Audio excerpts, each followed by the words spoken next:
అసెంబ్లీలో బాలకృష్ణ కామెంట్స్ తర్వాత చిరంజీవి ఏదైతే చెప్పారో అది 100% సత్యం. ఆ రోజు చిరంజీవితో పాటు మా ఇండస్ట్రీలోని కళాకారులను ఎవరిని వైఎస్ జగన్ అవమానించలేదు, మమ్మల్ని చాలా గౌరవించారు అని ఆర్ నారాయణమూర్తి అన్నారు. ఇంతకు ముందు టికెట్ల రేట్ల విషయంలో మీరు అందరూ కలిసి వైఎస్ఆర్సీపీ ప్రభుత్వాన్ని కలవడం కూడా జరిగింది. సో దాని మీద ఇప్పుడు ఒక కొంత సిచ్యువేషన్ అయితే ఉంది. సో మీరు కూడా అక్కడికి వెళ్ళిన వ్యక్తిగా మీ తాలూకా స్పందన ఏంటి ఈ విషయం మీద టోటల్గా? ఫస్ట్ ఆఫ్ ఆల్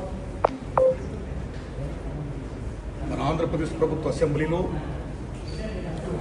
కొద్దిమంది పెద్దలు చేసిన కామెంట్స్ పై మెగాస్టార్ చిరంజీవి గారు స్పందించిన విధానం ఏమైతుందో అది సత్యం, 100% సత్యం, 100% సత్యం. అప్పుడు వైఎస్ జగన్మోహన్ రెడ్డి గారి హయాంలో ఆయన సీఎంగా ఉన్నప్పుడు, పేరు నాని గారు సినిమాటోగ్రఫీ మంత్రిగా ఉన్నప్పుడు ఇండస్ట్రీ నుంచి చిరంజీవి గారితో పాటు చాలామందిని వారు ఆహ్వానించారు. అందులో నేను కూడా ఒకండి. చిరంజీవి గారు మాట్లాడుతూ ఆర్ నారాయణమూర్తి కూడా వచ్చాడు మాతో అన్నారు. కాబట్టి చాలామంది మీలాంటి మిత్రులు నన్ను ఈవేళ అక్కడ ఏం జరిగిందని అడుగుతున్నారు. కాబట్టి చెప్పాల్సిన బాధ్యత నాపై ఉంది. కాబట్టి నేను చెప్తున్నా, సత్యం చెప్తున్నాను మీకు. జగన్మోహన్ రెడ్డి గారి గవర్నమెంటు మా సినిమా కళాకారులు కానీ చిరంజీవి గారిని కానీ ఎవరిని కూడా అవమానించలేదు, చాలా గౌరవించారు. సత్యం. ఎందుకంటే కోవిడ్ కష్టకాలంలో సినిమా రంగం ఏమైపోద్ది అని భయోందనతో ఉన్న దశలో పరిశ్రమ పెద్దలందరూ కలిసి చిరంజీవి గారిని కలిశారు. పరిశ్రమ పెద్దగా ఆయన భావించి, ఆయన గౌరవించి నన్ను ఆహ్వానించారు.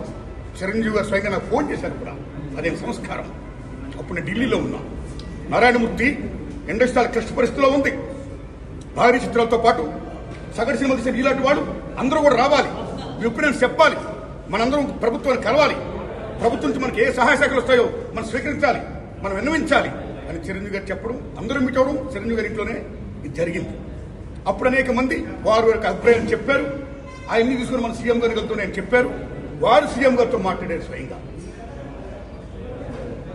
అలాగే నేను కూడా పేరు నాని గారిని వెళ్ళి విజ్ఞప్తి చేశాను బందర్లో. అలా చాలా మంది విజ్ఞప్తి చేశారు. ముఖ్యంగా చిరంజీవి గారు తీసుకున్న రోలు సెల్యూట్, హోల్ హార్టెడ్ టెల్లింగ్. పరిశ్రమ పెద్దగా వాట్ ది బెస్ట్ రోల్ ఈ ప్లేడ్ దట్ డే. ఆయన ఎవరు అవమానించాల, చాలా గౌరవించారు. మమ్మల్ని ఎవరు అవమానించాల, చాలా గౌరవించారు. మేమందరూ అటు వెళ్ళాం, సమస్యలను చెప్పాం. సీఎం జగన్మోహన్ రెడ్డి గారు సానుకూలంగా స్పందించారు. పేరు నాని గారితో మాట్లాడి ఏమేం కావాలో మొత్తం తీసుకోండి అన్ని మనం చేద్దాం అని కూడా చెప్పారు. ఇది జరిగిన సత్యం అండి, ఇది జరిగిన సత్యం. ఓకే, ఆ సమస్యలు ఇంకా ఉన్నాయి, స్టిల్ ఇట్స్ గోయింగ్ ఆన్. ఆయన ప్రభుత్వం ఇప్పుడు లేదు. ఇప్పుడు మన చంద్రబాబు నాయుడు గవర్నమెంట్ వచ్చింది. ఇప్పుడు ఈ గవర్నమెంట్ లో ఆనాడు ఎక్కడ ప్రియాంబుల్, గత గవర్నమెంట్ లో ఏ ప్రియాంబుల్ ఉందో, ఏ ప్రజలకి ఏ సమస్యలు ఉన్నాయో, ఏ ఇండస్ట్రీకి, cinema industry, anybody anything else, వాళ్ళకి ఏ సమస్యలు ఉన్నాయో అకార్డింగ్ టు ప్రియాంబుల్ గత ప్రభుత్వంలో ప్రజలు విన్నవించుకున్న విన్నపాలు ఏమైతే ఉన్నాయో ఆ విన్నపాలని ఇప్పుడు, ఆ సమస్యలు ఇప్పుడున్న ప్రభుత్వం చంద్రబాబు నాయుడు హయాంలో నెరవేర్చాలని, దానికి సినిమాటోగ్రఫీ మంత్రి గారు దుర్గేష్ గారు సహకరించాలని, మన తెలుగు ఇండస్ట్రీ నుంచి వెళ్లి ఇవాళ డిప్యూటీ సీఎంగా ఉన్న పవన్ కళ్యాణ్ గారు చొరవ తీసుకోవాలని నేను విజ్ఞప్తి చేస్తూ మా సమస్యల్ని, మన పరిశ్రమ సమస్యల్ని క్లియర్ చేయాల్సిందిగా మనస్ఫూర్తిగా వారిని కోరుకుంటున్నా.